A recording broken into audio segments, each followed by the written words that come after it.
Okay, so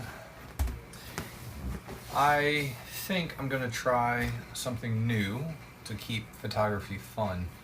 Um, it's fun anyway. I haven't gotten bored of it. I haven't lost ideas or anything. But here lately, I've been playing with film again, and one of the things I've noticed with playing with film is that it seems like the fun aspect of film is actually that you have less control. The fact that I can't really control the amount of grain. I don't know exactly how the colors are going to come out, what the temperature of the light will look like. Um, these various elements that are kind of being left up in the air are actually what makes it exciting and fun and interesting. Like this, I've been shooting the same roll of film through this camera here for a couple of weeks now, and I'm still not done. I take it with me everywhere I go, and every once in a while I'll see something interesting, and I know that I have 100 ISO Ilford black and white film in there.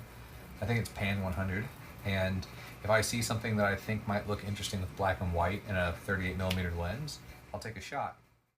What adds to that is that it's a rangefinder, so I don't know quite exactly how it's being framed.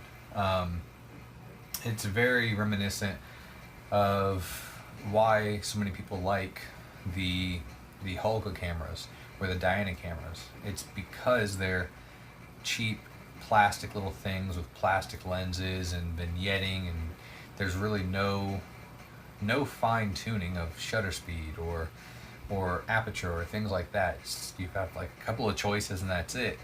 It encourages you to be creative, like very creative, and it also makes it feel like much more of a reward when you get something you like out of it. And like my primary camera is Olympus EM5 Mark II. I've had every brand of camera. I've owned every size sensor up to full frame and down, and this is just the most well-rounded, best camera I've owned, honestly. However, I noticed that here lately, if I want to do something serious and I want really, really good image quality, I'm always going to go for my digital. That's to me is a serious, get things done sort of camera. But when I want to just have fun and see what kind of things will happen, I'm always gravitating towards film cameras because of this lack of control and this kind of permanence about it. Like I can't really edit it too much. I can't control a lot of the factors. I get what I get. So if I want to change it or I want to make it more interesting, I have to be more creative when I'm making the picture. I have to get it more interesting in camera. So rather than throwing more money at the problem and saying, hey, I want to buy a Holga, because I was thinking about doing that, or I'm going to buy a Holga type of lens for my digital camera, or any of these things, because I already have an adapter for M4.2 glass that I'll use on my digital and I love it. I was watching my son do some vlogging. He's 4 years old, and we keep this charged up and we keep an empty SD card in it. And this is Ellie's old camera. It's a Canon Ixus 210. It does 720 video, 14 megapixel photos, an old CCD sensor. This thing's, I have no idea how old this is. It's probably the better part of a decade old. But at the time it was really nice. I mean, the entire back is just one giant screen, and it is touchscreen, and it still works. And what's cool is, unlike their current little point and shoots, this has a wide angle that's equivalent to 24mm. So he'll see me vlogging or taking photos, and he wants to be like me, so we gave him this, and he, all on his own, with no encouragement from us, will take it out and he'll start vlogging, and he'll show his day, and he'll show the world through his eyes, or he'll take photos. And we actually save all those videos and all those photos, and I put them in a folder on my hard drive just for his stuff, to kind of track his progress.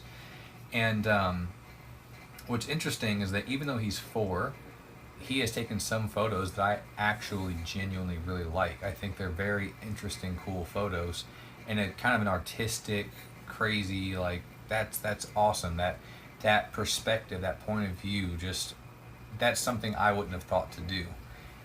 And it got me thinking, just like I'll hand him one of these film point and shoots, which he has shot film, or I'll hand him this old digital, And it's cool to see the result he can get as a 4-year-old.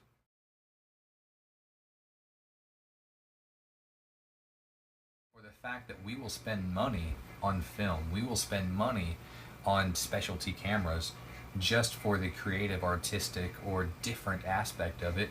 Um, I decided to just look into what I already have. Um, I have not used probably even 5% of the features this camera has. Honestly, I'm glad that it has them because it gives me options, and I know they're there if I need them. But I've never shot it at like 10 frames a second because I don't do sports. I've never shot it um, in shutter priority, maybe once or twice ever. I've never used the automatic mode, program mode. I've never used the scene mode. Um, I've never used the intelligent auto. I vary every once in a while, maybe a handful of times since I've bought the camera new. I'll push the HDR button to get an HDR photo, but not very often. Um, but I was starting to think about it, and I realized that this camera has all sorts of built-in art functions. It actually has a mode right here on the dial called the art mode. And as I went through the menu today, I realized that it has 15 different modes. Everything from pop art to pinhole to soft focus to all sorts of stuff. Ones that are supposed to replicate film.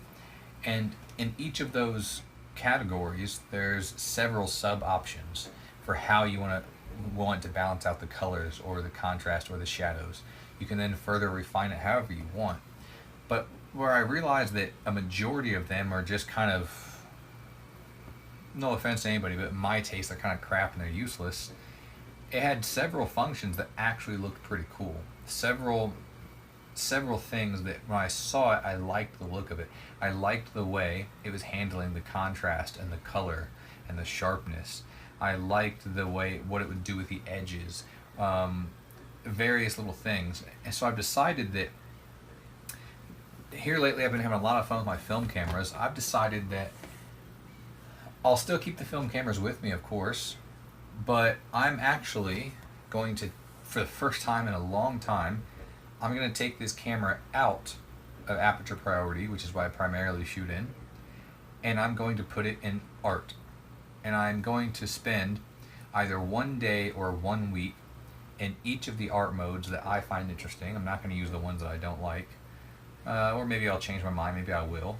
But for that day or for that week, I'm just going to shoot in this one art mode only. And I'm not going to do crazy amounts of editing to those photos. I might adjust the exposure a little bit if I think I have to, or crop the image if I think it makes it better. But for the most part, I'm going to try to keep it as close to straight out of camera as possible and let the camera do what it wants to do, and I'm going to have very little control over it.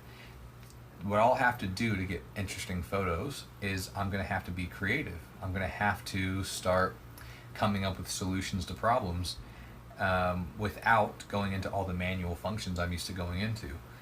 I don't know what I'll call the project, but I think I'm going to use my Instagram as a way to kind of track it. You know, like this is one of however many photos, or this is the first of this many parts. I don't know, but I'll probably even come up with an update video to kind of show my favorite photos from the day or the week or the month that I'm doing this, and kind of see what it comes out. I'm honest, I'm really excited. I mean, nobody takes the art filter seriously, and I never did either. And I'm not going to say right now that they're awesome because I haven't even used them, but the idea that I'm going to have to just get creative and figure out how to make it work when the camera is doing so much of the stuff for me, that's a totally new idea for me.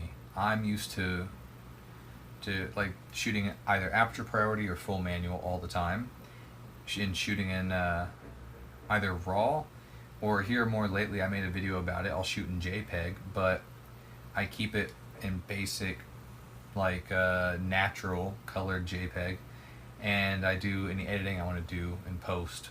So I'm honestly really excited. I'm pretty stoked. I tried out the grainy film one just because it was for some reason already selected, and just looking through the viewfinder, it it looked really cool. And honestly, it looked very attractive to my eye. Like that, I like the way this looks.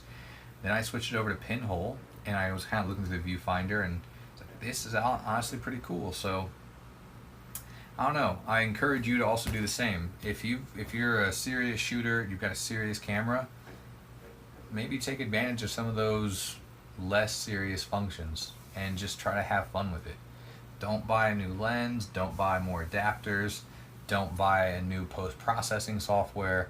Don't don't spend extra money in hopes that that creativity or quality will be at the bottom of your wallet. Instead, just if you've got a film camera, throw some film in it. Like I've got this cheap point and shoot. It's not a fast lens, it's not nothing, and I love just kind of snapping randomly and seeing what I get.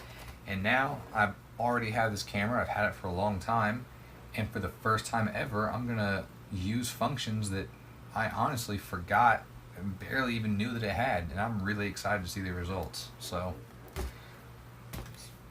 have some fun. I mean, why not, right?